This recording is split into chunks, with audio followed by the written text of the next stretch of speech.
Mineşşeytanirracim. Bismillahirrahmanirrahim. Elhamdülillahirrahmanirrahim. Maliki yevmiddin. İyyâke na'budu ve iyyâke nestaîn. İhdinas sıratal lezîne en'amte aleyhim gayril mağdûbi aleyhim ve leddâllîn. Nereye gidiyorsun? Ben bu Kur'an'da okuyacağım. Haftalar dersin.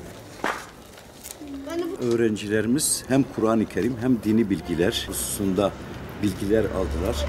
Anne babaya saygı, komşulara saygı, insanlarla ilişkileri daha güzelleşti bu sezonda.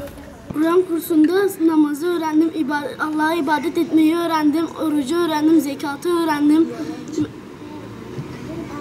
meleklere inanmayı öğrendim, bir de büyüklere saygıyı öğrendim.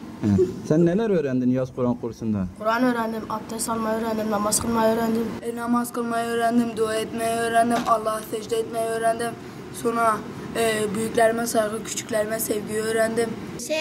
Namaz kılmayı, Kur'an okumayı, abdest almayı,